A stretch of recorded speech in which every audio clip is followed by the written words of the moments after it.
Hey everyone, my name is Tyler Prescott. Yeah, I will be this awkward the entire time. I would just like to point out, Mary Joy, I didn't kick a hole in the wall.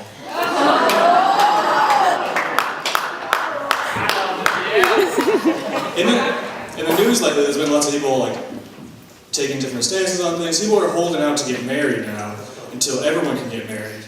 I'm holding out to get married until I can get married equally to as a straight marriage. I have to give a girl an engagement ring, and what do I get in return?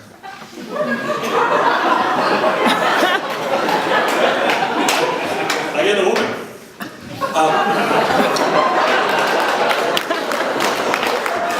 Engagement rings last forever.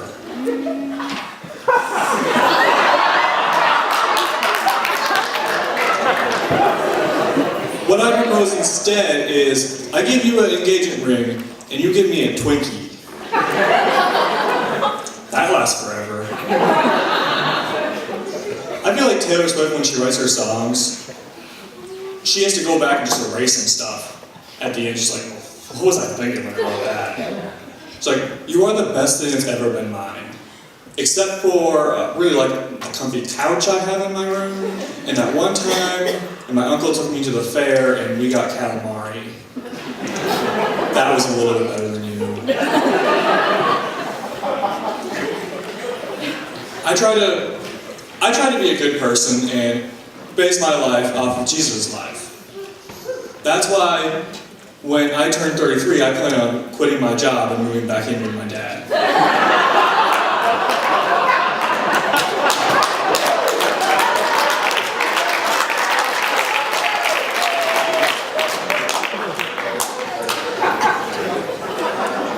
I'm in a class this semester. It's an information technology class. The professor is like 80. She's really great, but it's like being in a live version of Dora the Explorer.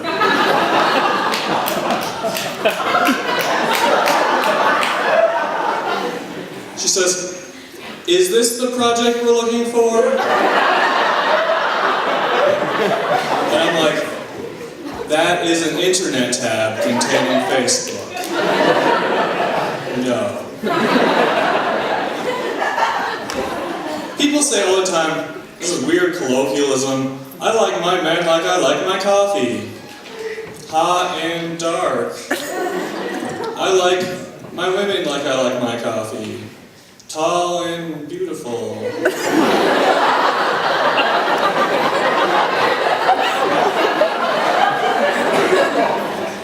I think this is a weird thing to say, because if we were actually being truthful, you're like, I wish my coffee would go to the gym a little bit more.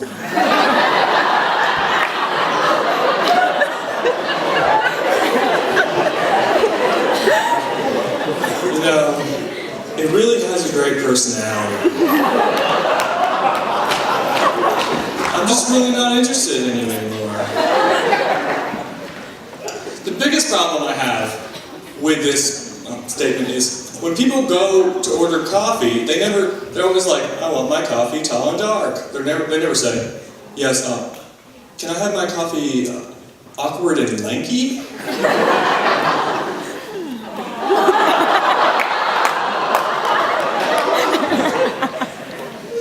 Now, admittedly, I'm pretty awkward, and awkward things just happen to awkward people. I don't know how that happens. You guys all know what I'm going to say already. So I met this couple. They're someone's parents, actually. I don't know who you are. I'm sorry about this. And it was at the family day last semester. We were eating barbecue, and they know everything there is to know about me. And I'm holding my plate of barbecue, and I'm pretending that I remember them. Which is always a bad call. Just don't do that, please. Just tell people you don't remember them. And so I go to shake his hand and be like, very nice to see you again, even though it's like I'm meeting him for the first time. And he shakes my hand like a normal human being. His wife, on the other hand, instead of taking one hand out from under her tray and shaking my hand, instead she sticks her elbow out at me.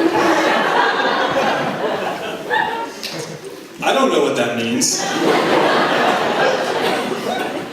So, instead of doing what an ordinary person would do, or if it was like one of my friends and I would make fun of him or hit him on the elbow or something, it's somebody's 60-year-old mother.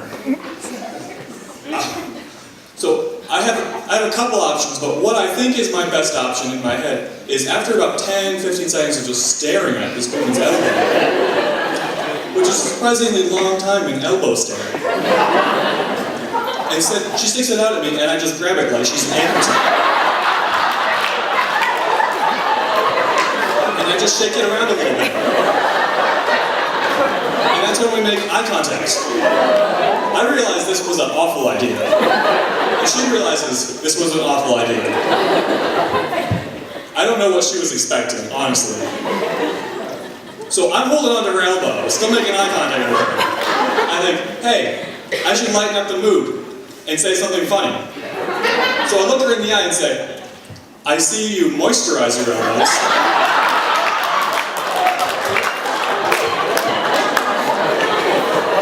So we're still making eye contact and she realizes this was definitely not a good idea. And I realized this is a really good time to leave. So without even saying bye, I just left. Thank you very much, guys. My name's Tyler.